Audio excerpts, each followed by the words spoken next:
The Dirty Jobs crew and I were called to a little town in Colorado called Craig. It's only a couple dozen square miles. It's in the Rockies, and the job in question was sheep rancher.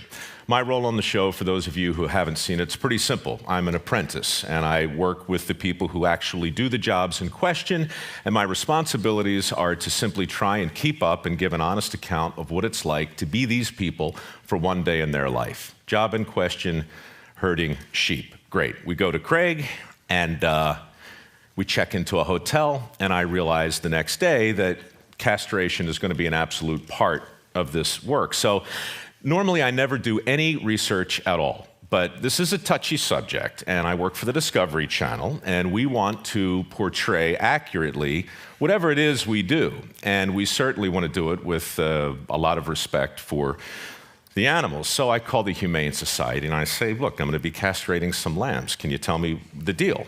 And they're like, yeah, it's pretty straightforward. They use a band, basically a rubber band like this, only a little smaller. This one was actually around the playing cards I got yesterday, but it had a certain familiarity to it. And I said, well, what exactly is the process? And they said the band is applied to the tail tightly, and then another band is applied to the scrotum tightly. Blood flow is slowly retarded. A week later, the parts in question fall off. Great, got it. Okay, I call the SPCA to confirm this. They confirm it. I also call PETA, just for fun, and they don't like it, but they confirm it. Okay, that's basically how you do it. So the next day I go out and I'm given a horse and we go get the lambs and we take them to a pen that we built and we go about the business of animal husbandry. Melanie is the wife of Albert. Albert's the shepherd in question. Melanie picks up the lamb, one hand on both legs on the right, likewise on the left. Lamb goes on the post, she opens it up. All right, great. Albert goes in. I follow Albert, the crew's around. I always watch the process done the first time before I try it. Being an apprentice, you do that. Albert reaches in his pocket to pull out, this black rubber band, but what comes out instead is a knife. And I'm like, that's not rubber at all, And he kind of flicked it open in a way that caught the sun that was just coming over the Rockies. It was very, it was impressive. In the space of about 2 seconds, Albert had the knife between the cartilage of the tail right next to the butt of the lamb, and very quickly the tail was gone and in the bucket that I was holding. A second later, with a big thumb and a well-calloused forefinger, he had the scrotum firmly in his grasp, and he pulled it toward him like so, and he took the knife, and he put it on the tip. Now, you think you know what's coming, Michael. You don't. Okay. He snips it, throws the tip over his shoulder, and then grabs the scrotum and pushes it upward, and then his head dips down, obscuring my view. But what I hear is a slurping sound and a noise that sounds like Velcro being yanked off a sticky wall, and I'm not even kidding. Can we roll the video? No, I'm kidding. We don't. I thought it best to talk in pictures. So I do something now I've never, ever done on a Dirty Job shoot, ever. I say, time out, stop. You guys know the show, we use take one. We don't do take two. There is no writing, there's no scripting, there's no nonsense. We don't fool around, we don't rehearse. We shoot what we get. I said, stop. This is nuts. I mean, you know what I'm saying? This is crazy. We can't do this, and Albert's like, what? And I'm like, I don't know what just happened, but there are testicles in this bucket, and that's not how we do it. He said, well, that's how we do it. And I said, why would you do it this way? And before I even let him explain, I said, I want to do it the right way with the rubber bands. And he says, like the Humane Society? And I said, yes, like the Humane Society. Let's do something that doesn't make the lambs squeal and bleed. We're on in 5 continents, dude. We're on twice a day on the Discovery. We can't do this. He says, okay. He goes to his box and he pulls out a bag of these little rubber bands. Melanie picks up another lamb, puts it on the post. Band goes on the tail, band goes on the scrotum. Lamb goes on the ground. Lamb takes 2 steps, falls down. Gets up, shakes a little, takes another couple steps, falls down. I'm like, this is not a good sign for this lamb at all. Gets up, walks to the corner. It's quivering, and it lies down, and it's in obvious distress. And I'm looking at the lamb, and I say, Albert, how long? Just, when's he get up? He's like, a day? I said, day? How long does it take him to fall off? A week. Meanwhile, the lamb that he had just did his little procedure on He's just prancing around, bleeding stopped. He's, nibbling on some grass, frolicking. And I was just so blown away at how completely wrong I was in that second. And I was reminded how utterly wrong I am so much of the time. And I was especially reminded of what a ridiculously short straw I had that day, because now I had to do what Albert had just done, and there are like 100 of these lambs in the pen. And suddenly this whole thing's starting to feel like a German porno, and I'm like... Melanie picks up the lamb, puts it on the post, opens it up. Albert hands me the knife. I go in, tail comes off. I go in, I grab the scrotum, tip comes off. Albert instructs, push it way up there. I do. Push it further. I do. The testicles emerge. They look like thumbs coming right at you, right? And he says, bite them. Just bite them off. And I heard him. I heard all the words. Like, how did I get here? How did I get here? It's just one of those moments where the brain goes, off on its own, and suddenly I'm standing there in the Rockies, and all I can think of is the Aristotelian definition of a tragedy. Aristotle says a tragedy is that moment when the hero comes face to face with his true identity. And I'm like, this is a jacked up metaphor. I don't like what I'm thinking right now, and I can't get this thought out of my head, and I can't get that vision out of my sight. So I did what I had to do. I went in, and I took him like this, and I yanked my head back, and I'm standing there with 2 testicles on my chin. And now I can't shake the metaphor, okay? I'm still in poetics and Aristotle, and I'm thinking, out of nowhere, 2 terms come crashing into my head that I hadn't heard since my classics professor in college drilled them there, and they are anagnorisis and peripeteia. Anagnorisis and peripeteia. Anagnorisis is the Greek word for discovery. Literally, the translation, the transition from ignorance to knowledge is anagnorisis. It's what our network does. It's what Dirty Jobs is, and I'm up to my neck in anagnorises every single day. Great. The other word, peripeteia, that's the moment in the great tragedies, Euripides and Sophocles. That's the moment where Oedipus has his moment where he suddenly realizes that hot chick he's been sleeping with and having babies with is his mother, okay? That's peripety, or peripeteia. And this metaphor in my head, I got anagnoris and peripeteia on my chin. I gotta tell you, it's such a great device though. When you start to look for peripeteia, you find it everywhere. Bruce Willis in The Sixth Sense, right? Spends the whole movie trying to help the little kid who sees dead people, and then boom, oh, I'm dead, peripeteia. It's crushing when the audience sees it the right way. Neo in The Matrix, oh, I'm living in a computer program. That's weird. These discoveries that lead to sudden realizations, and I've been having them, over 200 dirty jobs. I have them all the time, but that one drilled something home in a way that I just wasn't prepared for.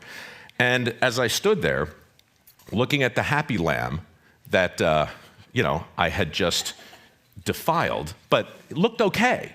Looking at that poor other little thing that I'd done it the right way on, and I just was struck by if I'm wrong about that, and if I'm wrong so often in a literal way, what other peripatetic misconceptions might I be able to comment upon? Because look, I'm not a social anthropologist, but I have a friend who is, and I talked to him.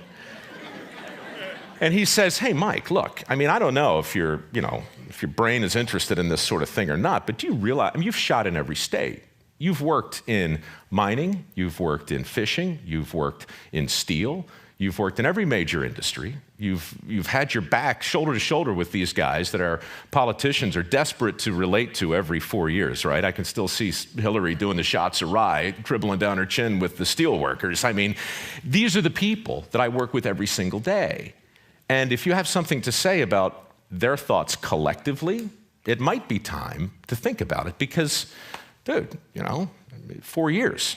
So That's in my head, testicles are on my chin, thoughts are bouncing around, and after that shoot, Dirty Jobs really didn't change in terms of what the show is, but it changed for me personally. And now when I talk about the show, I no longer just tell the story you heard and 190 like it. I do, but I also start to talk about some of the other things I got wrong, some of the other notions of work that I have just been assuming are sacrosanct, and they're not. People with dirty jobs are happier than you think. As a group, they're the happiest people I know. And I don't want to start whistling, look for the union label and all that happy worker crap. I'm just telling you that these are balanced people who do unthinkable work. Roadkill picker-uppers whistle while they work. I swear to God, I did it with them. They've got this amazing sort of symmetry to their life. And I see it over and over and over again. So I started to wonder what would happen if we challenge some of these sacred cows. Follow your passion. We've been talking about it here, for the last 36 hours. Follow your passion. What could possibly be wrong with that? It's probably the worst advice I ever got. Follow your dreams and go broke, right? I mean, that's all I heard growing up. I didn't know what to do with my life, but I was told if you follow your passion, it's going to work out. I can give you 30 examples right now. Bob Combs, the pig farmer in Las Vegas, who collects the uneaten scraps of food from the casinos and feeds them to his swine. Why? Because there's so much protein in the stuff we don't eat. His pigs grow at twice the normal speed, and he is one rich pig farmer, and he is good for the environment, and he spends his days doing this incredible service, and he smells like hell, but God bless him. He's making a great living. You ask him, did you follow your passion here? He'd laugh at you. The guy's he just got offered like $60 million for his farm and turned it down outside of Vegas. He didn't follow his passion. He stepped back and he watched where everybody was going, and he went the other way, And I hear that story over and over. Matt Freund, a dairy farmer in New Canaan, Connecticut, who woke up one day and realized the crap from his cows was worth more than their milk if he could use it to make these biodegradable flower pots. Now he's selling them to Walmart, right? He'd follow his passion. The guy's, come on, So I started to look at passion. I started to look at efficiency versus effectiveness, as Tim talked about earlier. That's a huge distinction. I started to look at teamwork and determination and basically all those platitudes they call successories that hang with that schmaltzy art in boardrooms around the world right now. That stuff, it's suddenly all been turned on its head. Safety. Safety first is, going back to, OSHA and PETA and the Humane Society. What if OSHA got it wrong? This is heresy, what I'm about to say, but what if it's really safety third, right? No, really, what I mean to say is, I value my safety on these crazy jobs as much as the people that I'm working with, but the ones who really get it done, they're not out there talking about safety first. They know that other things come first. The business of doing the work comes first, the business of getting it done. And, I'll never forget, up in the Bering Sea, I was on a crab boat with the Deadliest Catch guys, which I also work on in the first season. We're about 100 miles off the coast of Russia, 50-foot seas, big waves, green water coming over the wheelhouse, right? Most hazardous environment I'd ever seen, and I was back with a guy lashing the pots down. So I'm 40 feet off the deck, which is like looking down at the top of your shoe, and it's doing this in the ocean. Unspeakably dangerous. I scamper down, I go into the wheelhouse, and I say with some level of, incredulity, Captain, OSHA? And he says, OSHA, ocean. And he points out there, but in that moment, what he said next can't be repeated in the lower 48. It can't be repeated on any factory floor or any construction site. But he looked at me and he said, son, and he's my age, by the way, he calls me son. I love that. He says, son, I'm the captain of a crab boat. My responsibility is not to get you home alive. My responsibility is to get you home rich. You want to get home alive? That's on you. And for the rest of that day, safety first. I was like, so, the idea that we create this sense of complacency when all we do is talk about somebody else's responsibility as though it's our own and vice versa. Anyhow, a whole lot of things. I could talk at length about the many little distinctions we made and the endless list of ways that I got it wrong. But what it all comes down to is this. I have formed a theory, and I'm going to share it now in my remaining 2 minutes and 30 seconds. It goes like this. We've declared war on work as a society, all of us. It's a civil war. It's a Cold War, really. We didn't set out to do it, and we didn't twist our mustache in some Machiavellian way, but we've done it. And we have waged this war on at least 4 fronts, certainly in Hollywood. The way we portray working people on TV, it's laughable.